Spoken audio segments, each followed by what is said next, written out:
As the fire crackled softly under the night sky, the disciples gathered close, sensing that the story Jesus was about to share would touch a place deep within them. Deeper than any miracle they had witnessed, deeper than any teaching they had heard before. The night was calm, with only the gentle rustling of leaves in the wind to break the stillness. The disciples had finished their evening meal, and now they sat together around a crackling fire. Above them, the stars twinkled, vast and infinite, and the faint sound of the nearby stream filled the air. They had been journeying with Jesus for a long time, witnessing his miracles, listening to his parables, and learning from his profound teachings. But tonight, there was a stillness, a quiet weight in their hearts. They were tired, yes, but it wasn't just physical weariness. They were weighed down by something deeper, an inner struggle they hadn't quite named yet. Peter, as he often did, broke the silence. He had been wrestling with a question that had been gnawing at him for some time. "Master," he began, his voice low but earnest, "we've followed you for so long, and we've seen the wonders you've worked. But there are times when I don't understand myself. I feel lost. I wonder who I am, what my true purpose is. How can I know myself truly? How can any of us?" The other disciples nodded quietly, for Peter's question was one that had been growing in their hearts as well. They had left their old lives behind, fishermen, tax collectors, zealots, to follow Jesus, but who were they now? What was their true essence, their deeper purpose, beyond what they did day to day? Jesus turned his gaze to Peter, his eyes filled with love and understanding. He looked at each of the disciples, reading the silent questions in their hearts. The night was still, save for the soft crackling of the fire, as if all of creation was waiting for his response. "There was once a carpenter," Jesus began, his voice calm but rich with meaning. "He was known throughout the village for his craftsmanship. Every home he built was sturdy, able to withstand the fiercest storms, and every piece of furniture he made was carved with care and precision. The people in the village trusted him completely, for he had a reputation for excellence. The disciples leaned in, their curiosity piqued. They knew that whenever Jesus began a story, there was always a lesson hidden beneath the surface. One day, Jesus continued, a wealthy man came to the carpenter and said, "I have heard of your skill, and I want you to build me the finest house in the village. No expense will be spared. Use the best materials and take as long as you need. I want this house to be a masterpiece." The carpenter agreed, eager for the challenge. He had built many homes before, but this would be the crowning achievement of his career.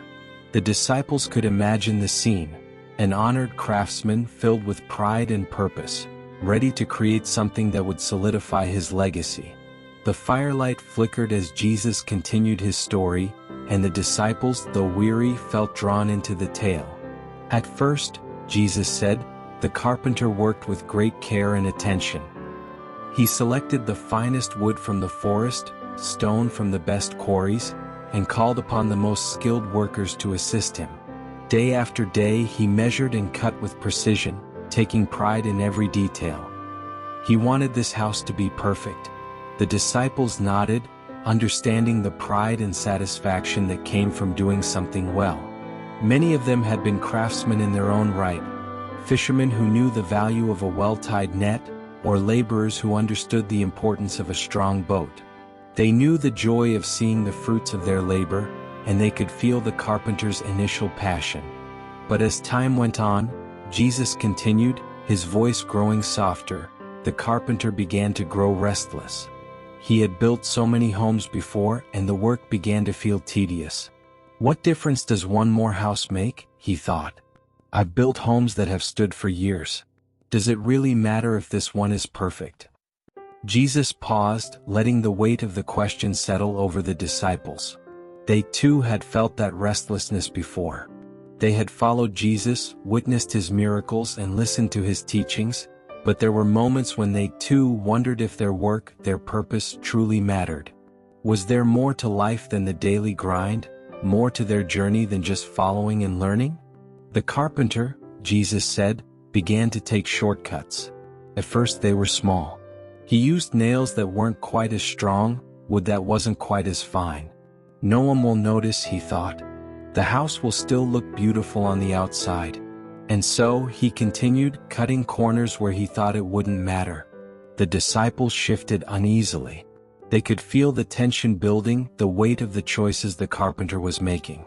Peter clenched his fists, thinking of the times when he too had taken the easy way out, had done just enough to get by, thinking no one would notice. The story was beginning to feel personal. But as the weeks turned into months, Jesus continued, the carpenter's shortcuts became more frequent, more careless. The foundation, though it appeared solid, was not as strong as it should have been. The beams supporting the house were weaker than they looked. He used cheaper materials in places that would be hidden from sight, thinking, no one will ever see this part. It doesn't matter. The house looked grand and impressive from the outside, but inside, it was filled with flaws. The disciples felt a heaviness in their hearts. They could imagine the carpenter's growing sense of detachment from his work, the way he had slowly let go of his passion and commitment, replacing it with complacency and apathy. They, too, had felt that temptation, the temptation to do just enough, to care more about appearances than about truth. When the house was finally completed, Jesus said, his voice growing softer, the carpenter stood back and admired his work. From the outside it was beautiful.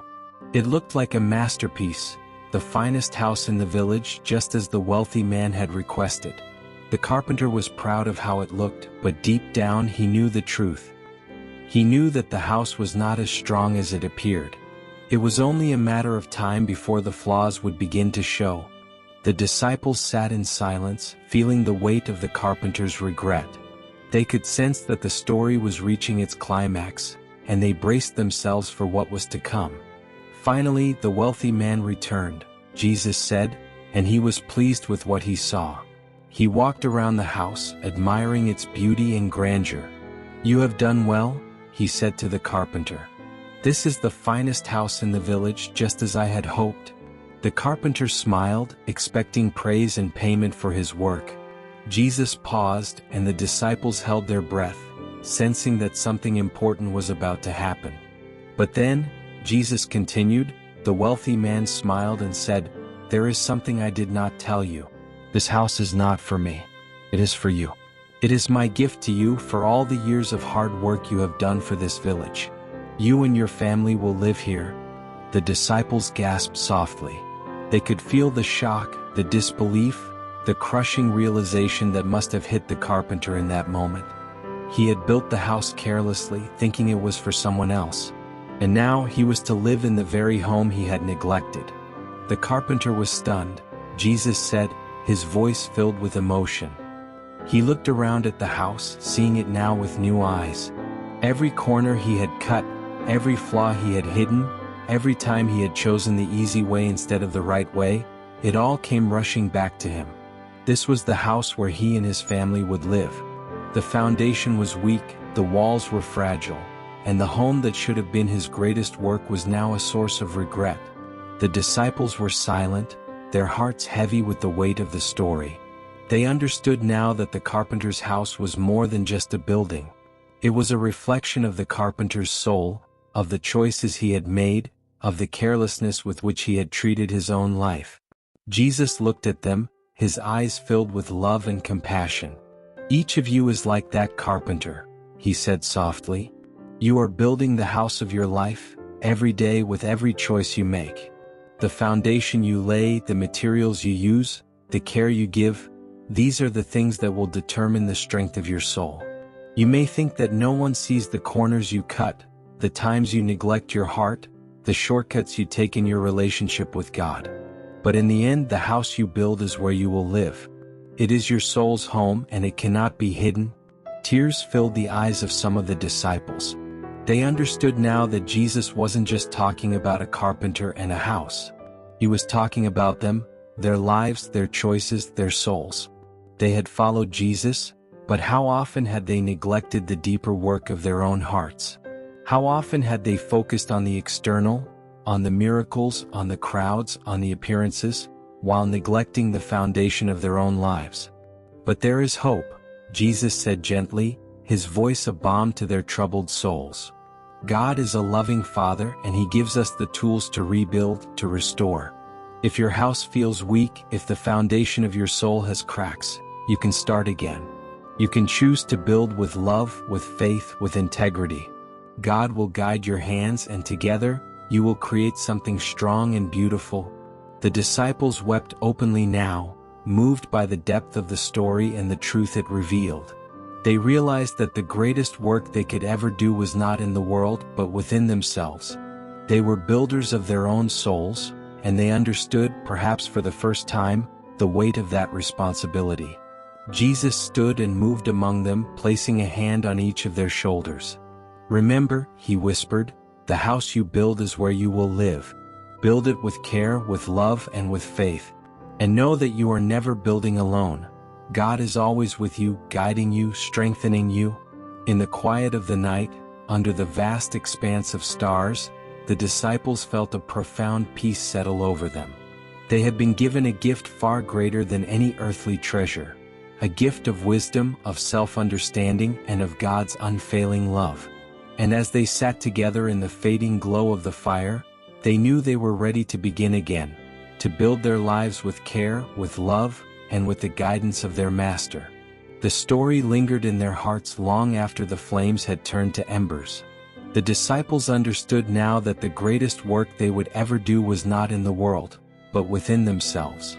And as they prepared to sleep, they prayed silently, asking God to help them build strong, beautiful lives. Lives that reflected the truth of who they were and the love of the one who had shown them the way. This is end of the story. Comment Amen if you believe in Jesus' blessings. Please like this video and subscribe this channel for more Jesus story like this. May the God watch over you.